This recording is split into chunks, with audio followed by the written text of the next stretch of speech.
5 ವರ್ಷಗಳಲ್ಲಿ 1,87,000 ಕೋಟಿ ತೆರಿಗೆ ಹಣ ಕರ್ನಾಟಕಕ್ಕೆ ಕೊಡುತ್ತೆ. ಇದು ಹೆಂಗಿದೆ?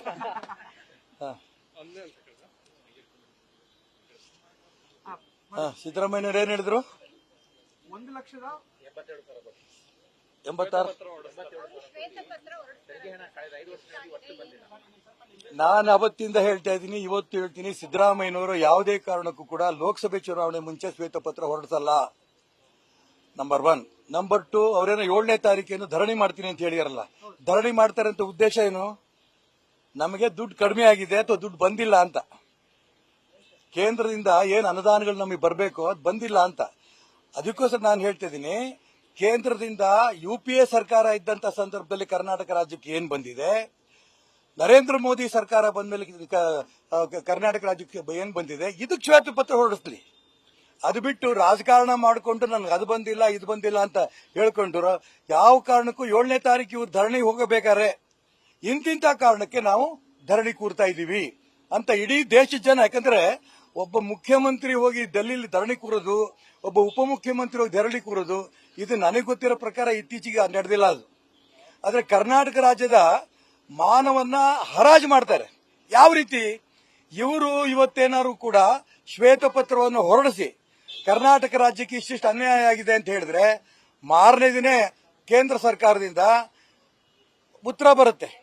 ಶ್ರೀಮತಿ ನಿರ್ಮಲಾ ಸೀತಾರಾಮನ್ ಅವರು, ಅರ್ಥ ಸಚಿವರು ಉತ್ತರ ಕೊಡ್ತಾರೆ, ಏನೇನು ನಾವು ಕೊಟ್ಟಿದ್ದೇವೆ, ಏನೇನು ಸಿದ್ದರಾಮಯ್ಯನವರು ಮುಖ್ಯಮಂತ್ರಿಗಳು ಸುಳ್ಳು ಹೇಳಿದ್ದಾರೆ, ಇದು ಸ್ಪಷ್ಟವಾಗಿ ಅಲ್ಲಿಂದ ಉತ್ತರ ಕೊಟ್ಟು ಕರ್ನಾಟಕ ರಾಜ್ಯದ ಮಾನವನ್ನ ಹರಾಜು ಮಾಡ್ತಾರೆ.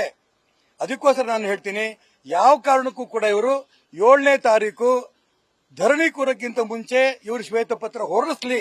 ಇದು ನನ್ನ ಒತ್ತಾಯ. ನೋಡೋಣ ಮಾಡ್ತಾರೋ ಬಿಡ್ತಾರೋ ನನಗೆ ಅನುಮಾನ. ಕಾವೇರಿ ಗೊಂದಲ ಇಲ್ಲೇ ಇಲ್ಲ. ಕಾವೇರಿದಲ್ಲಿ ಗೊಂದಲ ಇದೆ ಅಂತ ಯಾರು ಕರೆದ್ರು ನಿಮಗೆ? ಕೇಳಿದ್ರೆ ನಿಮಗೆ ಕೇಳಿ ಬಾಳ ಬರ್ತೀನಿ ನಿಮ್ ಕಿವಿಗೆ. ನಮ್ ಕಿವಿ ಬೀಳಲ್ಲ. ನಿಮ್ ಕಿವಿ ಬಿದ್ದಿದ್ದಕ್ಕೆಲ್ಲ ಉತ್ತರ ಕೊಡಕ್ಕೆಲ್ಲ ನಾನು ಇರೋದು. ಹಾವೇರಿ ಚರ್ಚೆನೇ ಬಂದಿಲ್ಲ ಅಲ್ಲಿ. ಎಂತ ಇಲ್ಲಿ ಸೇರಿದಾರಲ್ಲ, ನೋಡಿದ್ರಲ್ಲ ಯಾರು ಇದ್ರು ಅಂತಲ್ಲಿ, ಯಾರಿದ್ರು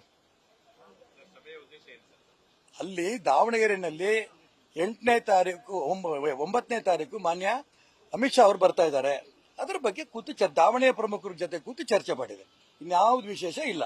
ಮತ್ತು ದಾವಣಗೆರೆಯಲ್ಲಿ 8ನೇ ತಾರೀಕು ನನಗೆ ಗೊತ್ತಿರೋ ಪ್ರಕಾರ ನಮ್ಮ ಹೊಸ ಅಧ್ಯಕ್ಷರು ಇವತ್ತೇನು ಇದ್ದಾರೆ, ಅವ್ರದ್ದು ಅವತ್ತು ಅಧಿಕಾರ ಸ್ವೀಕಾರ ಸಮಾರಂಭ ಕೂಡ ಅದಾಗತ್ತೆ. ಅದು ಚರ್ಚೆಗಳಿಲ್ಲ. ಆಯ್ತು, ಇನ್ಯಾವ ಜಿಲ್ಲೆದು ಚರ್ಚೆ ಇಲ್ಲ ಆಗಿಲ್ಲ. 8 ಅಂತ ಕೊಟ್ಟಿದ್ದೀನಿ. 8 ಅಮಿತ್ ಶಾ 9ಕ್ಕೆ ಬರ್ತಾರೆ. ರಾಜ್ಯ ಜಿಲ್ಲಾಧ್ಯಕ್ಷರದು ಇದಕ್ಕೆ ಅವ್ರು ಬರಲ್ಲ. ಜಿಲ್ಲಾಧ್ಯಕ್ಷರು ಅಲ್ಲಾಗುತ್ತೆ. ನಾನು ಅದಕ್ಕೋಸ್ಕರ ಹೇಳ್ತಾ ಇರೋದು, ದಿನಕ್ಕೊಂದು ಸ್ಟೇಟ್ಮೆಂಟ್ ಕೊಡ್ತಾರೆ. ಹಿಜಾಬ್ ಬಗ್ಗೆ ಒಂದು ಸ್ಟೇಟ್ಮೆಂಟ್ ಕೊಟ್ರು, ಮಾರನೇ ದಿನ ನಾನು ಹಂಗೆ ಹೇಳಿಲ್ಲ ಅಂತಂದ್ರು. ಅದೇ ರೀತಿ ಮಾನ್ಯ DK ಸುರೇಶ್ ಅವರು, ನಾನು ದಕ್ಷಿಣ ಭಾರತದ ಸಪರೇಟ್ ರಾಷ್ಟ್ರವಾಗಬೇಕು ಅಂತ ಅಪೇಕ್ಷೆ ಇದೆ, ಆ ದಿಕ್ಕಲ್ಲಿ ಪ್ರಯತ್ನ ಮಾಡಬೇಕಾಗತ್ತೆ ಅಂತ ಹೇಳಿದ್ರು. ಮಾರನೇ ದಿನ ಬಿಜೆಪಿಯವರು ಇದನ್ನು ತಿರುಗ್ತಾ ಇದ್ದಾರೆ, ನಂಗೆ ಹೇಳೇ ಇಲ್ಲ ಅಂದ್ರು.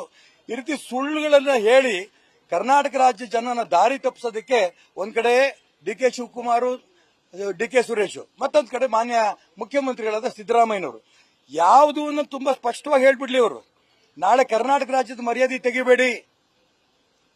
ಬರಗಾಲ ಪೀಡಿತ ಪ್ರದೇಶದ ಬೆಳೆ ಸಾಲವನ್ನ ಕರ್ನಾಟಕ ರಾಜ್ಯದ ಒಂದು ಪೈಸಾ ಯಾವ ಜಿಲ್ಲೆ ಕಳಿಸ್ಯಾರ ಇವ್ರು ಹೇಳಿ. ಶ್ವೇತಪತ್ರ ಹೊರಡಿಸ್ಬೇಕಾದ್ರೆ ಅದನ್ನು ಹೇಳಿ. ಯಾಕೆಂತಂದ್ರೆ ಕುಡಿಯೋ ನೀರು ಮಾಮೂಲಿ ಅಂತೆ ಅದಕ್ಕೆ ದುಡ್ಡು ಕೊಟ್ಟಿದ್ದನ್ನ ನಾವು ಬೆಳೆ ಪರಿಹಾರ ಅಂತ ಹೇಳ್ತಾರೆ ಇವರು, ಬರಗಾಲ ಪರಿಹಾರ ಅಂತ ಹೇಳ್ತಾರೆ ಇವರು. ಖಂಡಿತ ಅಲ್ಲ.